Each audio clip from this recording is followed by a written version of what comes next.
नमस्कार दोस्तों, एक बार फिर हमारे YouTube चैनल में आप लोगों का हार्दिक स्वागत है। लेटेस्ट अपडेट निकल के आई है कि नए फार्मूले से होगा जुलाई में डीए का ऐलान, बदल गया है कैलकुलेशन का फार्मूला, ऐसे तय होगी सैलरी। तो दोस्तों हम आपको सब डिटेल में बताएंगे कि नया फार्मूला क्या है।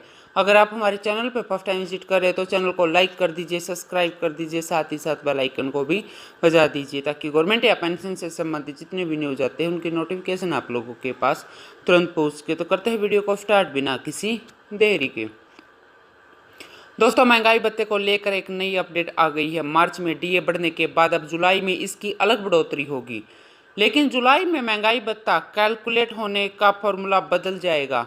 बता दें कि केंद्रीय कर्मचारियों का डीए फिलहाल 3% बढ़कर मिल रहा है, मतलब कुल डीए 34% तक पहुंच गया है। ऐसे में अब अगले महंगाई भत्ते में होने वाले चेंज चर्चा का विषय है। एक तरफ जहां AICPI इंडेक्स में लगातार गिरावट आ रही है, वहीं अब महंगाई भत्ते का कैलकुलेशन भी बदले हुए तरीके के साथ ही होगा। दोस्तों महंगाई भत्ता केंद्र और राज्य के सरकारी कर्मचारियों को उनकी कॉस्ट ऑफ लिविंग के स्तर को बेहतर बनाने के लिए मिलता है।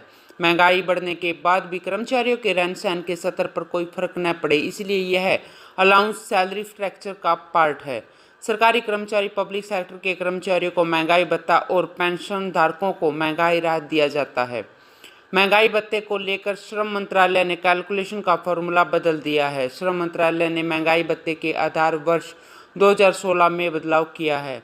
मजदूरी दर सूचांक की एक नई सीरीज जारी की है। श्रम मंत्रालय ने कहा है कि आधार वर्ष 2016 बराबर 100 के साथ WRI की नई सीरीज 1963 से 1965 के आधार वर्ष की पुरानी सीरीज की आधार पर तय होगी।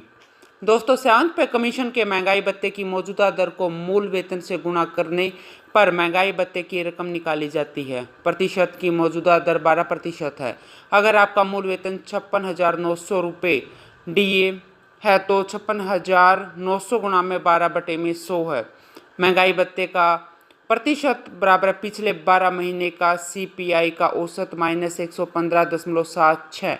अब जितना आएगा उसे 115.76 से भाग दिया जाता है, जो अंक आएगा उसे 100 से गुना कर दी जाती है। दोस्तों 7 पे कमीशन की सैलरी के तहत कैलकुलेशन के लिए कर्मचारियों की बेसिक सैलरी पर डीए कैलकुलेट करना होता है। मान लीजिए कि किसी केंद्रीय कर्मचारी की न्यूनतम बेसिक सैलरी 25,000 रुपये है, तो उसका महंगाई भत्ता 25,000 का अगर 34% होगा तो 25,000 रुपये का 34% यानी 8500 रुपये होगा। और यह एक उदाहरण है। इसी तरह से बाकी सैलरी स्ट्रक्चर वाले भी अपनी बेसिक सैलरी के हिसाब से इसे कैलकुलेट कर सकते हैं। महंगाई भत्ता पूरी तरह से टैक्सेबल होगा और भारत में आयकर नियमों के तहत इनकम टैक्स रिटर्न में महंगाई भत्ते के बारे में अलग से जानकारी देनी होती है। मतलब आपको जितनी भी रकम महंगाई भत्ते के नाम पर मिलती है वह टैक्सेबल होगी और उसे टैक्स का चुनाव होगा। दोस्तों महंगाई भत्ता 2 तरह से मिलता है। पहला इंडस्ट्रियल डियरनेस अलाउंस और दूसरा variable dearness allowance. Industrial real allowance का संशोधन हर 3 महीने में होता है और यह केंद्र सरकार के पब्लिक सेक्टर में काम करने वाले कर्मचारियों के लिए होता है।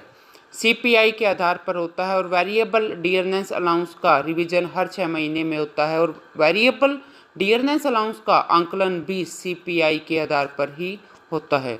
तो दोस्तों आज के लिए इतना ही, मिलते हैं नेक्स्ट वीडियो में। तब तक के लिए जय हिंद, जय भारत।